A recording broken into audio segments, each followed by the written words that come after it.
ભાટેના રજાનગર પાસે ખાટકીઓ દ્વારા ભેંસને લઈને ટેમ્પોમાં જઈ રહ્યા હતા ત્યારે અચાનક ટેમ્પો પલટી થતા નજીકમાં લગ્ન મંડપમાં ભેંસ કૂદી પડતા અફરાતફરી મચી ગઈ હતી। સુરતમાં ખાટકીઓ આતંક સતત વધી રહ્યો છે ત્યારે ખાટકીઓના પાપને કારણે એક પરિવાર ઘરે લગ્ન પ્રસંગ દરમિયાન વિઘ્ન આવ્યો છે। બનાવ એમ હતો, ભાટેના વિસ્તારમાં આવેલ રજાનગર નજીક એક ટેમ્પોમાં ખાટકીઓ દ્વારા ભેંસ લઈને જઈ રહ્યા હતા। તે દરમિયાન અચાનક ભેંસ ટેમ્પોમાં ઉતરી પડી હતી અને નજીકમાં ચાલી રહેલ લગ્ન પ્રસંગમાં ફરી વળતા 7 થી 8 લોકોને નાની મોટી ઈજા પહોંચી હતી। બનાવને પગલે ઈજાગ્રસ્તોને તુરંત સારવાર અર્થે હોસ્પિટલમાં ખસેડવામાં આવ્યા હતા। જો કે સ્થાનિક લોકોનો આક્ષેપ છે કે આવી રીતે ઘણી વખત ઘટનાઓ બની છે છતાં કોઈ કાર્યવાહી થઈ નથી, ત્યારે હવે સુરત પોલીસ દ્વારા ખાટકીઓ સામે કાર્યવાહી કરે તેવી માંગ ઉઠી છે। ધર્મેશ ગામી, ભારતીય ગૌરક્ષા મંચ। જે રીતના પશુની કતલ કરવાવાળા અમુક લુખ્ખા તત્વો બેફામ બન્યા છે, હુસેનિયા મસ્જિદની પાસે ભાટેના સોડા ફેક્ટરીની ગલીમાં આજે ખૂબ ખતરનાક ઘટના બની। એ લોકોને પોલીસનો કોઈ ડર નથી, ગમે ત્યારે કતલના પશુઓ લઈ આવે છે, જે પ્રતિબંધિત છે તેમ છતાં પણ ઘણા બધા ગોડાઉનોમાં મૂંગા પશુઓને ગોંધી રાખે છે અને આજે ત્યાંના સ્થાનિક લોકો છે એ ઇન્જર્ડ થયા છે। એમાં 5 લોકો ઇન્જર્ડ થયા છે, 2 બાળકો ઇન્જર્ડ થયા છે, 3 મહિલાઓ ઇન્જર્ડ થઈ છે। ધોળે દિવસે જો પશુઓ આવી રીતના તસ્કરી કરતા હોય તો આવા કસાઈઓને પાસા કરવા જોઈએ। જે પણ આ પશુઓ લઈ આવે છે એ તમામ ક્યાંથી લઈ આવે છે, કઈ ગાડીઓમાં લઈ આવે છે, એ બધી જપ્ત કરવી જોઈએ।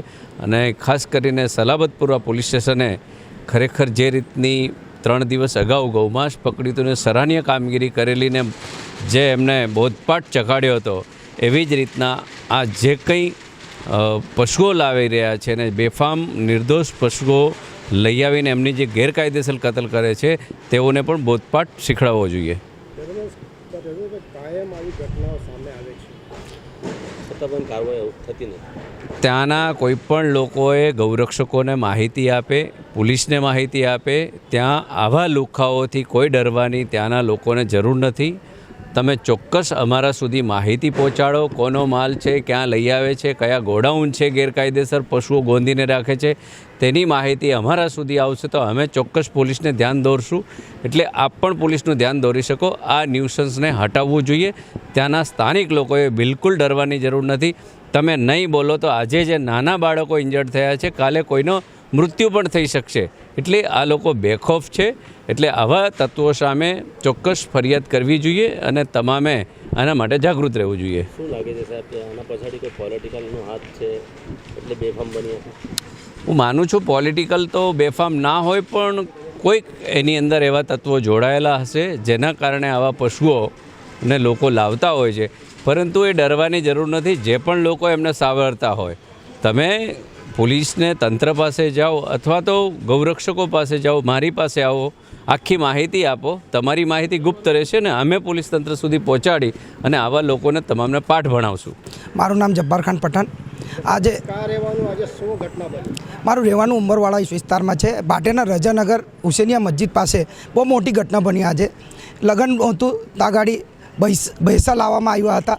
એ ભૈંસા ગાડીમાં 3 હતા, એમાંથી એક ભાગી ગઈ। લોકોને બહુ ગંભીર ઈજા પહોંચી છે। 5-6 લોકોને માર લાગ્યું છે ને ભેંસે ઘસડી નાખી છે એને, ને એ લોકો વારોફેરી એવું કરે છે। 5 થી 6 વખત એવી ઘટના થઈ ગઈ છે ભાટેના રજાનગર ખાતે, બધાને ખબર છે। મહાનગરપાલિકા આમાં પગલો ઉઠાવે એવી અમારે વિસ્તારવાળાની માંગણી છે સાહેબશ્રીથી। જય હિન્દ, જય ભારત।